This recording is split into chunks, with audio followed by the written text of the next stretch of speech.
This is Father Michael McAndrew coming to you from St. Francis of Assisi Parish here in Marshalltown, and a happy Sunday to each and every one of you.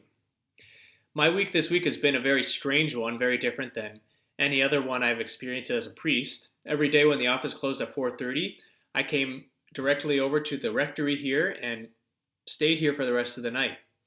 And it's been great quality time with Father Allen and Father Dwayne, but it's felt kind of isolating as well.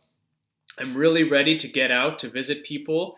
I really want to eat dinner at a restaurant or something like that to have some different experiences than the ones that I've had for the past week. I feel like I've been kind of put into this tomb of isolation and I really want to get out. And I think this weekend, our readings take on this whole new meaning for us, especially with what we're experiencing right now in our world with the coronavirus.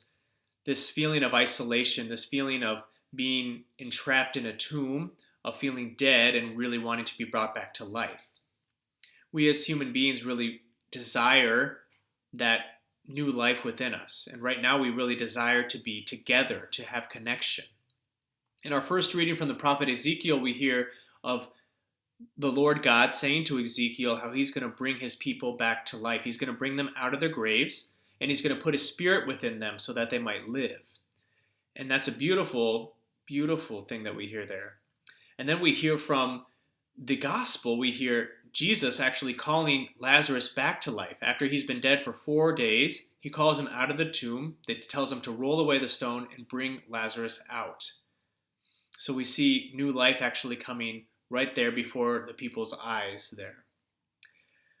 I think especially right now, we can understand how Mary and Martha felt, the sisters of Lazarus. They have witnessed the death of their brother, and now that he's dead, they're very grieved. They feel very sad about that. And they kind of feel like they're trapped themselves in this tomb of grief. And it all might kind of sound rather heavy for us that, there's not a whole lot of hope in it, but we know that with Jesus, there's always hope. There's always hope that we can find.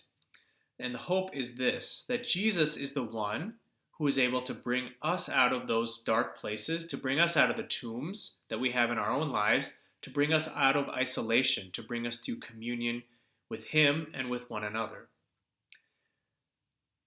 I think there's so much right now that we have trouble with because we know we can't control it. We can't control if we're going to go to work, we can't control where we can go. We can't control how many people we can be with at the same time.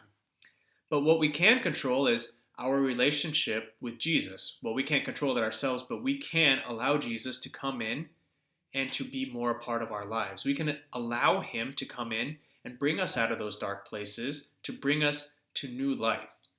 And it might sound really easy when I say it like that, but it's not. So how? How do we do that? How do we allow Jesus more and more into our lives to bring us to new life in the Spirit? I think the best ways are the little ways.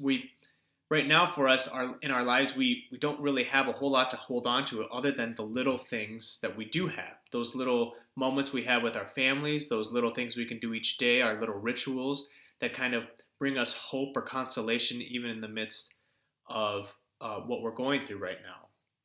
I've heard a lot of stories of families telling me that they get to eat dinner together every night, and that's been a great change for them. Or they've gotten to pray together, which is something great to hear as a priest. We've even had the chance now to connect with people more often. We have time to connect with people over the phone or over email or Facebook or whatever it is. I've gotten calls from people that I haven't heard from in a really long time, and I've gotten to call and talk to people who I haven't talked to for a really long time. It's kind of that desire we have for connection, for relationship as human beings, and those are the things that we can hold on to even in times of isolation. I think perhaps one thing that we could all do today on this Sunday is, why don't we call somebody from the parish, somebody we would usually see at Mass on Sunday. Call them up and see how they're doing. We are a parish family after all, so we should be calling each other and encouraging one another, bringing that light of Christ to each other in times of darkness. My friends, I think it's true. Jesus is offering each of us new life today. He's offering us new life. even in the midst of our darkness? Do we believe then that He has the power to do it, even while we're still stuck at home? We can ask Him to remove the stones of our unbelief so that the Lord can liberate us from our tombs and bring us to new life in the Spirit. I think we have this incredible opportunity right now to demonstrate our faith in Jesus, to do small things with great love, as Mother Teresa once said. We've been fed a steady diet of bad news and fear lately, but that's not the way that we live. We live on hope and on good news. Jesus brings life. I feel like so much lately I've been kind of repeating the same message over and over, that we need to be hopeful in the midst of our trials, or that we can always find the good news in all of this. And on one hand, I've kind of thought, am I just not that creative? But as I thought more about it and reflected about it, I think it's a good thing, because you need to hear, I need to hear the good news of Jesus, that God always comes and He always triumphs over evil, that He always has the last say, that love always wins over death.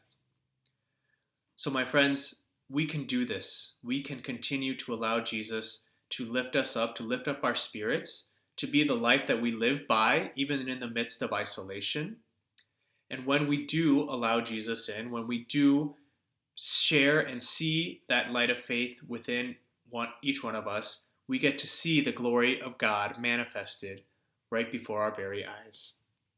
So God bless you all, and have a great day.